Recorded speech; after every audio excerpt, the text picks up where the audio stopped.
وَشَرَوْهُ بِثَمَنٍ بَخْسٍ دَرَاهِمَ مَعْدُودَةٍ، اور بیچ ڈالا قیمت کھوٹی سے چند درہم، وَكَانُوا فِيهِ مِنَ الزَّاهِدِينَ، اور وہ اس میں بھی رغبت کرتے تھے۔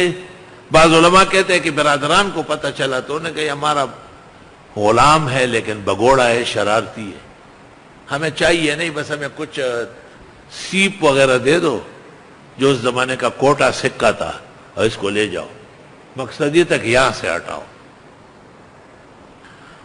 اب جب حضرت یوسف علیہ السلام مصر پہنچے تو یوسف کو تو حسن کا نصف حصہ دیا گیا یا اس سے بھی زیادہ،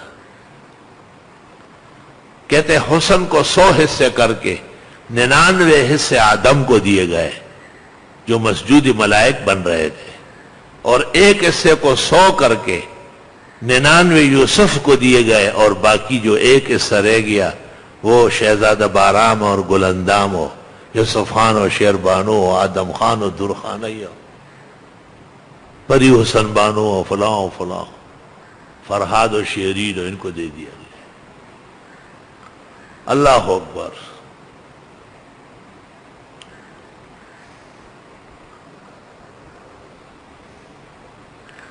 جس وقت بازار مصر میں قافلہ آیا اور سامان بیچ رہا تھا تو اس میں ایک حضرت یوسف بھی ہے، بھائی وہ نظم لے آؤ یار، سناؤں میں،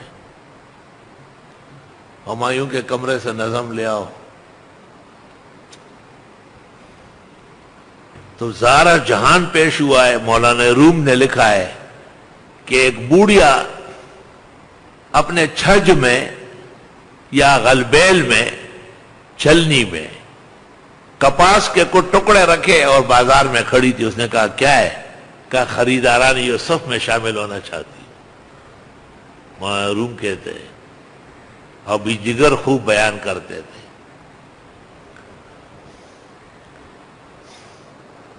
تو جو بادشاہ وقت تھا اس کا جو عزیز تھا وہ وزیر اعظم تھا، بادشاہ اصل میں دوسرا تھا۔ ایک زمانے میں چند روز قبل عوام اخبار میں مصر کے بازار کے احوال شائع ہوئے، جس میں ایک میلے میں ایک گڑیا نے اول انعام پایا۔ یہ اسلامی گڑیا مغربی گڑیا باربی کے مقابلے میں بنائی گئی۔ مغربی طرز کی باربی گڑیا کا لباس انتہائی فحش اور ناروا تھا، اور ایک خاص سازش کے تحت مسلمانوں کے بچیوں کے ذہن کو بگاڑنے کے لیے اسے بازار لایا گیا۔ اس مغربی طرز کی گڑیا باربی کے ساتھ اس کے سامان میں سرخی پاؤڈر، نیم اوریاں لباس، مختلف طرح کے کھیل کود کا سامان، جس سے ابتدائی سے مسلمان بچیوں کے دماغ میں یہ بات بٹھائی جا رہی تھی کہ ان کی زندگی کا مقصد اس طرح لباس و کھیل کود ہے۔ دراصل یہ مغربی سازش تھی کہ مسلمان بچوں اور بچیوں کو ابتدائی سے ان کے مذہب سے دور رکھا جائے تاکہ آگے چل کر یہ اسلام کے کسی کام نہ آئے۔ اس کے برعکس بازار مصر میں پیش کی جانے والی اسلامی گڑیا مکمل طور پر اسلامی لباس میں ملبوس اور حجاب بھی کرتی ہے۔ اس کے ہمراہ اسلامی طرز کا لباس، دوپٹہ، برقع، تسبیح اور نماز پڑھنے کے لیے مصلی شامل تھا، اور اس کے ساتھ اسلامی طور طریقوں کی تفصیلات موجود تھی۔ عوام اخبار میں اس کے ساتھ اور بھی درد و غم کی داستانیں تھیں۔ اس کے عنوان میں یہ مصر لکھا تھا، لگا ہے مصر کا بازار دیکھو۔ حضرت شیخ مفتی صاحب نے جب یہ خبر پڑھی تو بہت آبدیدہ ہو گئے، اور فی الفور اس بحر میں فی البدی چند اشعار تک بندی منطبق کی۔